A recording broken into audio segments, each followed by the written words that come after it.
honestly sounds like something ripped straight from a 1980s sci-fi blockbuster. Right. But it is rapidly becoming the most defining, complex, and potentially most lucrative geopolitical and economic battleground of this century. We're talking about the establishment of orbital data centers. Yeah, and we're not just talking about satellites that can, check your email a bit faster. And not at all. We are talking about fundamentally shifting massive enterprise-level computational infrastructure, the entire cloud, in essence, off the planet and into low Earth orbit. Exactly. Our sources today provide a remarkable floodlight on this intense collision of two really disruptive technologies: the explosion in massive satellite constellations and, well, the relentless, almost terrifying demand for high-power, low-latency computing. It's a perfect storm. It is. So our mission for this deep dive is to understand why the solar panel, that unassuming workhorse, or maybe more accurately, space photovoltaics, or PV, Right. is no longer merely a satellite component. It is the absolute indispensable platform for this revolution. It's the core foundation for what we are now collectively calling space computing. And orbital data centers. And it really is the ultimate counterintuitive premise. For decades, space power meant these small, specialized arrays. Just enough to keep the lights on. Just enough to run basic telemetry and communications. But what our sources have allowed us to analyze is a fundamental rewrite of infrastructure economics. Wow. And it's driven purely by physical laws. This gives us the single most shocking metric that I think defines this entire shift. Okay, let's hear it. We're comparing the long-term cost of a traditional 40-megawatt ground-based data center operating over a 10-year lifespan. Okay, standard Earth-based setup. Exactly, versus the same computational capacity built on orbit.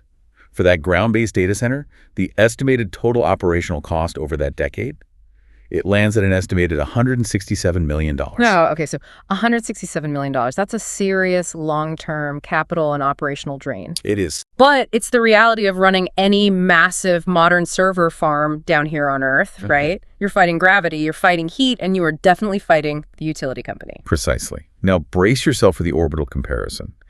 The estimated total cost for the orbital data center with the exact same 40-megawatt capacity over the exact same 10-year period is approximately $8.2 million. Whoa. Okay, stop there. That number needs to sink in for a minute. Yeah. You're saying $167 million versus $8.2 million. $8.2 million. That is not just a marginal improvement. I mean, that is two full orders of magnitude of difference. The orbital option is over 20 times cheaper over a decade. It is. So when you see a number like that, it begs the obvious challenging question: what massive hidden costs are we deliberately overlooking here? It sounds too good to be true. That is absolutely the right question to ask because it sounds impossible. But the sources are really insistent on this. The savings don't come from some magical new processor. Right. The savings are realized by eliminating the two most complex, energy-intensive, and resource-heavy operational costs we have on Earth: Power and cooling. continuous power supply and constant heat management. You just move them into the near vacuum of space. So we have to deep dive into that, Sure. into the boundary-breaking physics and the radical new economics that allow power and cooling on orbit to become what is effectively free compared to our terrestrial environment. I think so. Let's start by defining the sheer industrial scale that's forcing this technological leap, because none of this would be happening if we were still just, launching one satellite at a time. To really appreciate the shift, you have to first recognize the global supply and demand landscape for orbital real estate. It's a land rush. The space race. The space rush, yeah. The competition to secure specific orbital slots has reached a critical feverish pitch. We are witnessing a definitive first-come, first-occupied mindset globally. So specific orbits are becoming scarce commodities. Highly contested, scarce commodities, especially the ones optimized for power. And let's just look at the sheer volume. The International Telecommunication Union, the ITU, They're the regulators for this stuff. they regulate global radio frequencies and orbital slots, and they have been just flooded with applications. Specifically, China has applied for frequency and orbital resources for over 200,000 satellites by the deadline of December 2025. 200,000. I mean, that is an astonishing headline-grabbing number. And what's particularly telling, as we reviewed the source material, is where that push is coming from. Yes. It's not a bunch of small companies. 190,000 of those applications, the vast majority, stem from a single, newly established entity. It's described as the National Team Radio Innovation Institute. So this is a centralized national strategy. It signals a massive centralized national-level strategic effort to secure and claim orbital territory for future infrastructure, something far beyond simple communications. And while those numbers are staggering, the reality on the U.S. side, largely driven by SpaceX, is already translating into launches at an unprecedented industrial scale. Absolutely. The US FCC has approved SpaceX for a total of 15,000 satellites. And crucially, this includes a recent major approval for an additional 7,500 of their second-generation Starlink satellites. So you look at 15,000 satellites approved for one company and over 200,000 applications filed by one nation. We have definitively left the era of bespoke, boutique space missions. We are squarely in the realm of global infrastructure deployment. Exactly. And this scale directly dictates the first principle of space power we mentioned. PV is the critical enabler. That rigidity is key. For any spacecraft that's intended for long-term, stable operation, which is precisely what a data center requires, power is mandatory. It's non-negotiable. It's the life support. It's the circulatory system, the life support, and the sources really stress that this power requirement doesn't just enable the mission, it fundamentally shapes the entire spacecraft's design and its cost structure. You can't compromise on it. And the financial reality just reinforces this. The sources break down the cost share. The overall satellite power system accounts for a pretty considerable 20 to 30% of the total manufacturing cost of the whole satellite. Which is already a huge chunk. It is. But when you dive one level deeper into the power system itself, the solar wing, the actual PV array, that's the energy heart. And it makes up a staggering 60 to 80% of the power system's total value. So it's the highest value subsystem. It means if you change the PV, you change the entire economic structure of the satellite. Exactly. This financial weight then, coupled with this massive scale increase, it means there are two simultaneous drivers pushing solar wing demand to an exponential level. And it's forcing the market out of its traditional high-end customization niche. And into mass industrial production. Precisely. The first driver is what we can call the quantity surge. It's the global race we just outlined. The growth rate is phenomenal. Global spacecraft launches have skyrocketed from just 237 in 2016 to an estimated 4,300 plus by 2025. That's a compound annual growth rate of what, 34%? About 34%. It's staggering. This volume increase alone compels the solar wing market to prioritize speed, standardization, lightweight, and just aggressive cost reduction. And then the second driver, power escalation, is what turns those mass-produced satellites into potential power stations. We are seeing a structural shift. Satellites are evolving from carrying a single dedicated, like a simple radio transponder or a basic camera, to becoming these multi-payload systems. Right. And this transition necessitates higher bandwidth and significantly more onboard processing capability. Every one of these upgrades, from better comms to sophisticated AI, just pushes the power requirements higher and higher. And the Starlink example is probably the most visceral way to grasp this escalation. The first generation, the Starlink V1.5, had a solar wing area of 22.68 square meters. Okay, so to put that in perspective, that's roughly the size of a large van's footprint. Manageable. Manageable.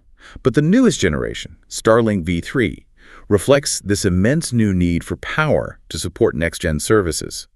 The required solar wing area has surged to 256.94 square meters. Okay, hold on. To give you a visual analogy for that, that's not a large van anymore. That's approaching the size of a professional tennis court.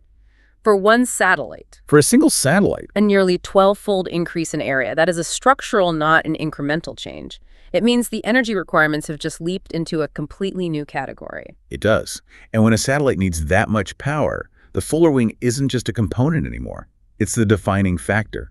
The power system moves from being supportive to being the primary bottleneck that determines the platform's capability and its economic viability. Okay, so this intense pressure from both scale and power means the solar wing market isn't just growing along one simple path. Not at all. Our analysis, based on the calculations of the source material, it identifies two very distinct curves shaping its exponential growth. And it all depends on the satellite's core mission. Curve A is the low-orbit constellation path. We can call this the quantity driver.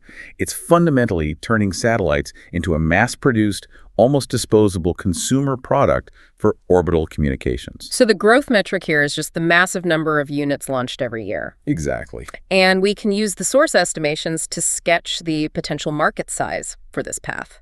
They assume a single satellite requires, say, an average of 35 kilowatts of power, a standard high-power communications load. Right. Pretty typical for that class. So if annual launches hit the projected 10,000 satellites, the total required annual satellite power capacity reaches 0.35 gigawatts. Which is a huge number for space. And now you have to look at the economics. Yeah. The unit price for these high-end space-grade solar wings is expected to drop dramatically as they industrialize. From what to what? From around 1,200 local currency units per watt down to an estimated 622 local currency units per watt. But even with that big price drop, because the number of launches is so vast, the total market space still approaches the hundreds of billions that local currency scale. If those annual launch numbers hit 10,000? Right. The essence of Curve A is this.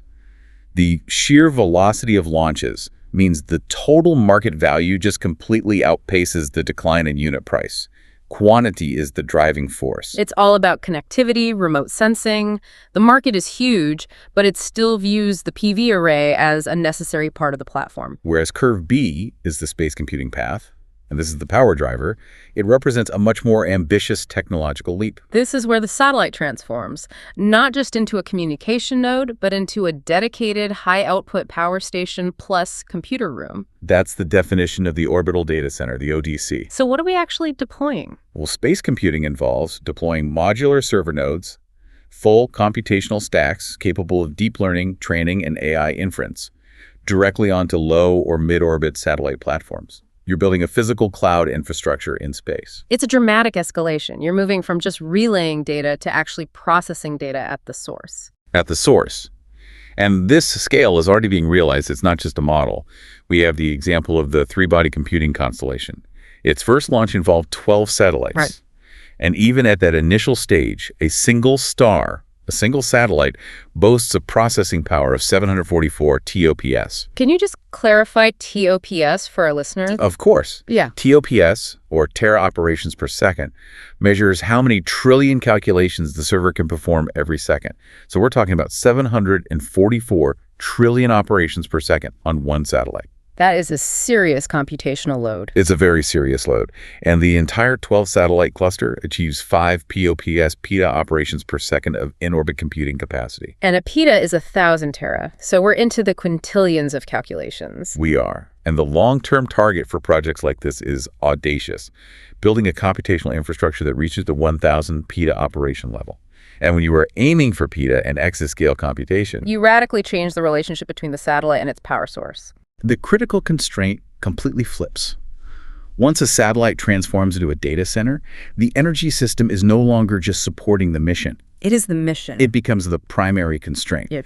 Our sources explicitly highlight that the energy system's cost share, fixed around 22% of the satellite's total cost, dictates the overall economic feasibility of the whole platform. Meaning if that 22% is too high, the entire ODC project fails financially. It fails. It's not viable. Which means the ability to mass-produce solar wings that are lighter, cheaper, and more scalable is the absolute gateway to making orbital computation financially viable. It is. This perfectly sets up our next inquiry. If the PV system is the primary cost constraint, let's dissect the incredible cost savings that make that $8.2 million operating cost even possible. Let's do it. We need to spend some real time scrutinizing that order of magnitude cost difference.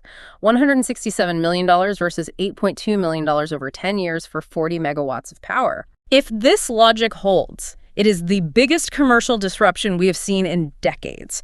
This isn't just optimization, it's a total rewrite of the cost physics for data centers. It is. Let's break down the major cost difference, and we have to start with the biggest component, energy cost. Okay. On the ground, power consumption is a relentless, ongoing cost. It just cripples margins. For our 40-megawatt ground-based data center, you are looking at approximately $140 million in continuous energy bills over that 10-year period. $140 million. It's a variable, fluctuating, and just enormous continuous expenditure.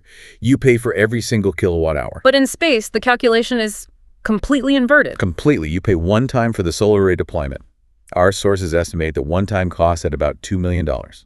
After that, the long-term energy cost is, well, it's nearly zero. Because you're just harvesting sunlight. Perpetually. Completely external to any grid or any utility bill. So the core commercial logic, then, is shifting the single biggest operational expense, that $140 million electricity bill, and converting it from a continuous expenditure into a single, sunk, one-time investment during the initial deployment. Yes. That difference alone is enough to change global infrastructure investment flows.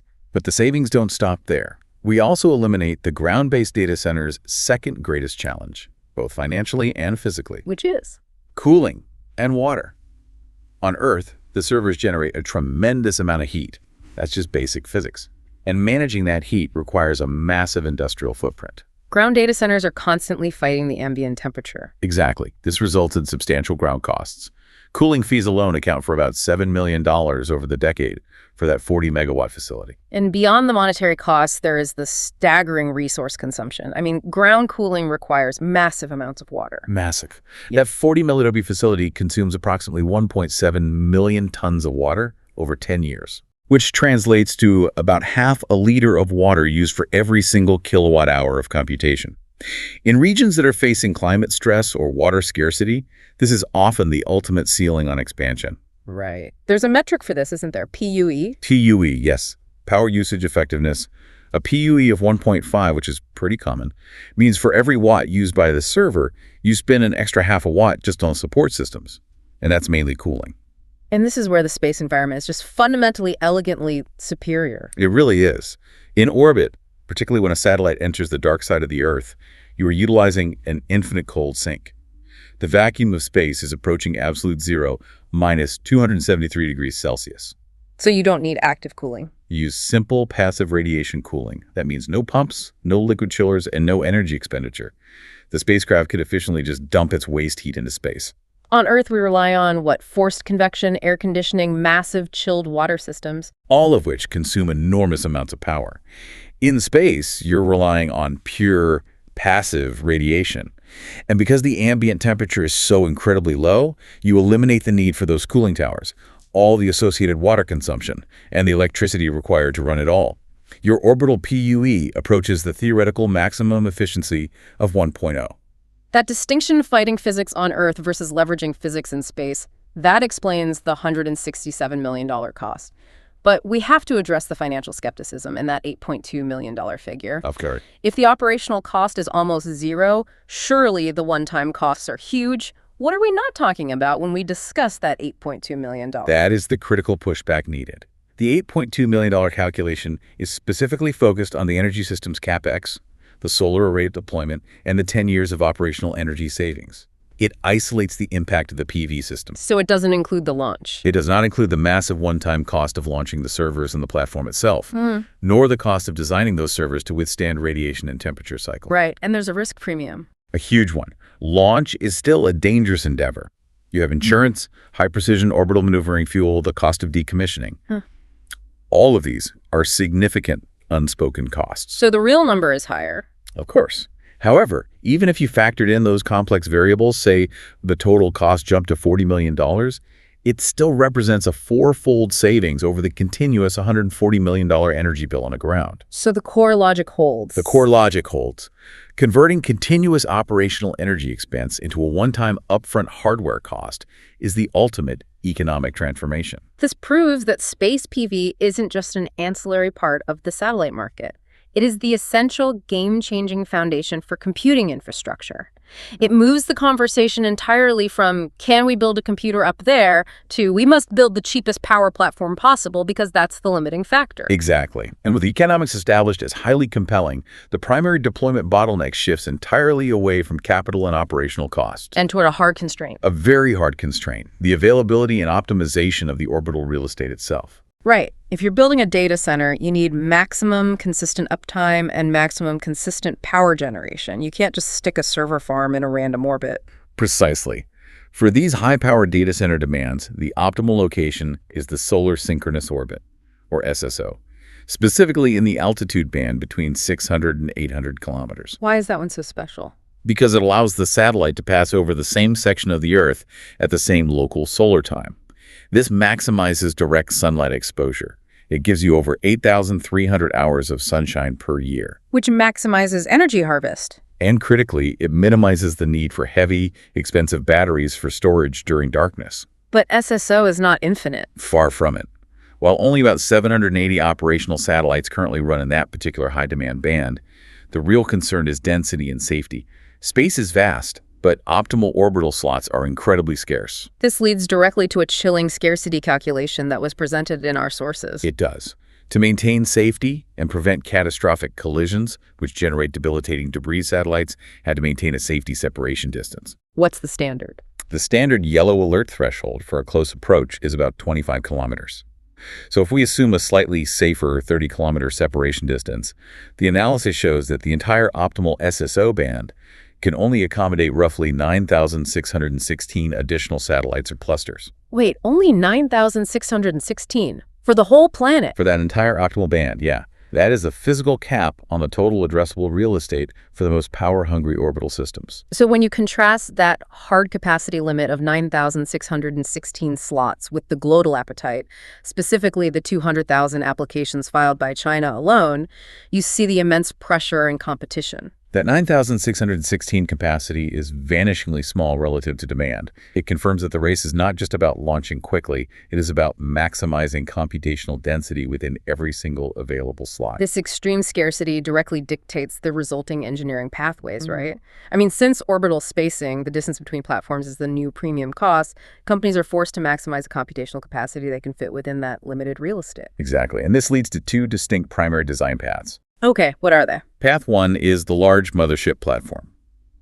This involves concentrating dozens, maybe hundreds, of computing modules onto a single massive PV carrier platform. The logic is simple. The logic is simple.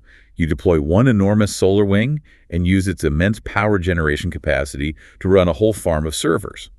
This requires only one orbital slot and saves on the spacing costs of launching individual, widely dispersed satellites. But the challenge there is reliability. It's a single point of failure. A massive single point of failure. If that centralized platform fails, you lose all your capacity. Okay, so what's path 2? Path 2 is the multi-star cluster approach.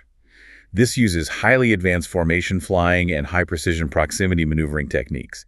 You deploy multiple smaller satellites that operate in tandem, almost as one managed dense unit. So it's about leveraging fuel-heavy, precise flight control to fit more computing capacity into a tightly managed volume of space. You're maximizing the density per unit of orbit. The challenge with Path 2, though, is the complexity of formation flying. It requires immense, continuous fuel expenditure for station keeping and active collision avoidance. Which could offset some of the weight savings you got by using smaller satellites in the first place? Potentially, yes. But regardless of whether they choose the single massive platform or the tight cluster formation, the scarcity-driven design leads to one unifying conclusion. It does.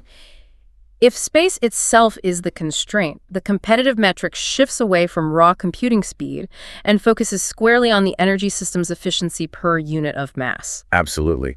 The unit weight power ratio of the energy system becomes the single most critical factor for platform competitiveness. Since launch cost is priced by weight, and we'll get into how expensive that is, every kilogram must deliver maximum power. It's no longer just about generating power. It's about generating the most power for the least amount of weight, space, and deployment risks. Exactly right. Which brings us to the technological showdown. This intense, financially driven pressure on the unit weight power ratio leads us to the big question.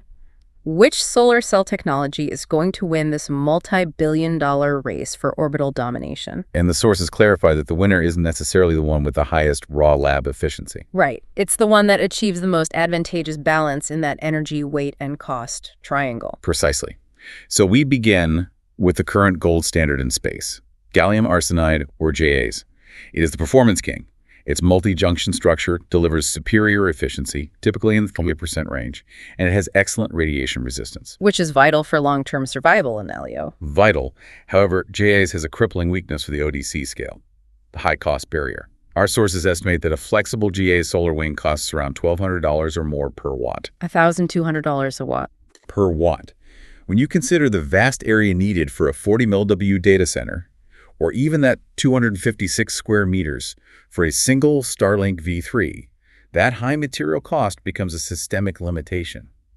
The battery cell costs alone are 50% of the total PV expense. That's a staggering figure for a piece of hardware designed for mass deployment. To attempt to scale up GAs to that size moves the cost into the billions of dollars for the PV alone. Exactly. The technology is perfect for bespoke, high-value scientific or defense satellites, but it is financially prohibitive for the massive infrastructure demands of an ODC. Which is why the next factor is so decisive: launch cost. Yes, the geo-economic split in launch prices fundamentally determines which technology is viable for different global players. It forces a bifurcation in technology strategy. Look at the disparity. It's huge. SpaceX, leveraging reusable rockets like the Falcon and the massive capacity Starship, has launch costs estimated around $1,400 to $1,800 per kilogram. Which is an incredible low-cost access to orbit. It's the financial enabler for their entire constellation strategy. It is.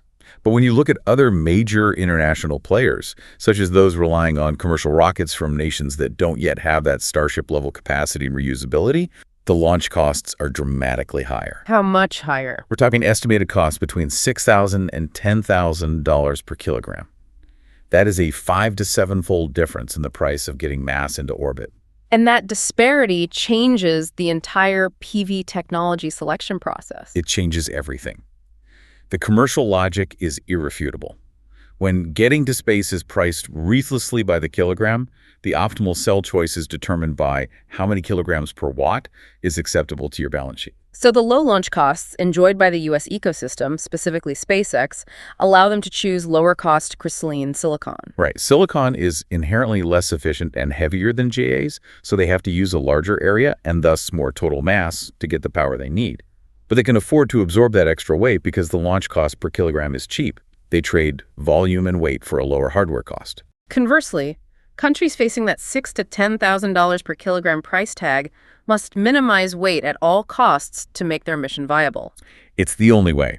This necessity locks them into using high power-to-weight ratio GAs, despite its crippling material cost.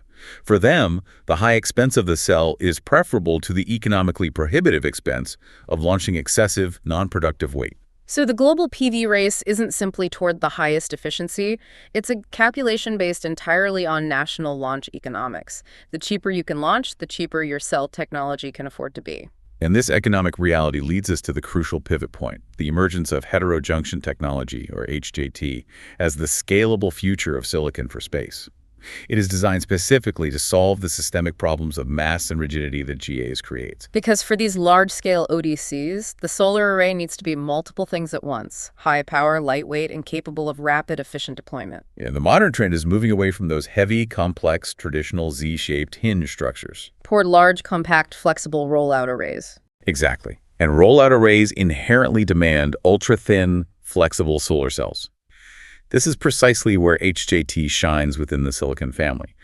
It uses a low-temperature manufacturing process that's far more compatible with flexible substrates than older silicon processes. And crucially, it provides a significant weight reduction advantage compared to standard crystalline silicon. That's essential for building those massive yet deployable rollout structures. The technical feasibility is the deciding factor. And our sources provide concrete engineering proof points that confirm this concept is moving out of the lab and into industrial production.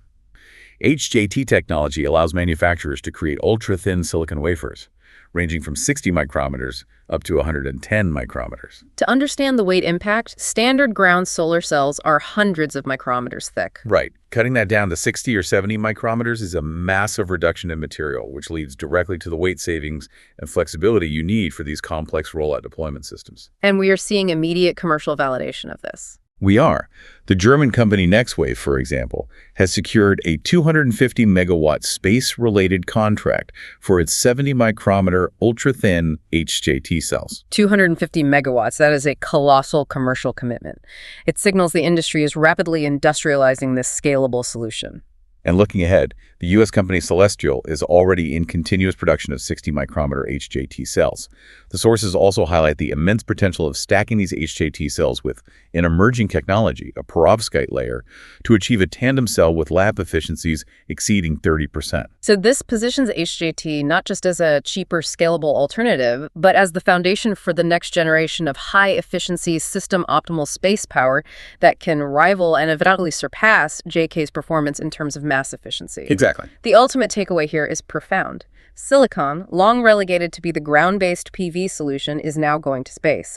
But it's only capable of making that journey because of advanced engineering, specifically HJT, which solves the physical and economic constraints of mass, flexibility, and deployability that are demanded by the tight limits of the SSO. It's a perfect example of how one constraint drives innovation in a completely different area. So this conversation started with a simple question about solar panels, but it's synthesized into this massive, powerful technological and economic narrative. The explosion of space PV is not a standalone trend. No. It's a powerful synergy, a perfect storm of four intertwined systems: energy, launch capability, orbital scarcity, and compute demand. And they are all reinforcing the inevitability of orbital data centers.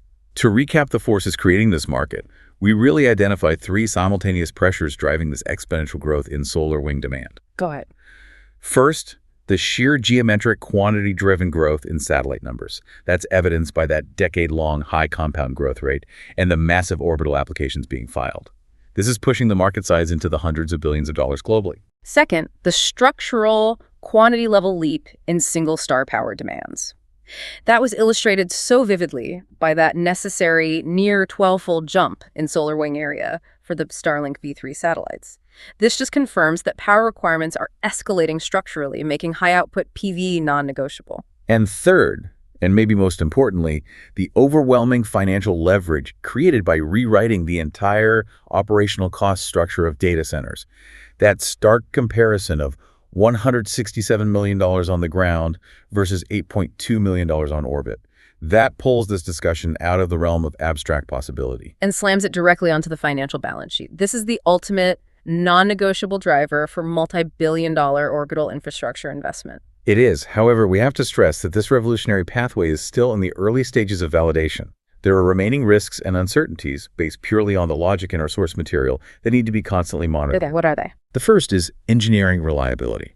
The extreme demands of the space environment, intense radiation exposure, massive temperature variance between the sunlit and dark sides, the sheer complexity of deploying a 250 square meter array. That's a lot to go wrong. It is. All of it requires long-term validation. We still need proof of decades-long durability and reliable service in that unforgiving environment. Second, orbital density remains the hard physical limit. SSO space is the optimal location, but it is a finite resource. The deployment pace will inevitably be constrained by the need for safe spacing requirements. Which leads to intense competition for those finite 9,600 or so additional cluster slots. And that scarcity will likely drive up the cost of orbital access, regardless of the launch price. And finally, technology allocation. The optimal cell choice is intrinsically linked to the price per kilogram of launch. If launch costs worldwide suddenly become universally cheap, then the necessity for high-power-to-weight GAs diminishes significantly. it could lead to a massive reallocation of investment away from exotic materials and toward scalable silicon solutions like HJT. That uncertainty makes long-term technological investment highly volatile. So a lot to watch. A lot to watch. But here's the final provocative thought for you to explore as you process all this data. The technological shift we've observed, the transition from gallium arsenide, which is performance optimal for customization, towards silicon and HJT, which is system optimal for scalable infrastructure. That fundamentally mirrors the entire transition of the space industry itself, from government project to commercial utility. So the question is, what are the long-term implications for global computational access, data processing speeds, and infrastructure control when the power source itself becomes the primary competitive metric? Determining who secures the most lucrative, sunlit orbital real estate in the SSO. That battle is happening right now, 800 kilometers above your head.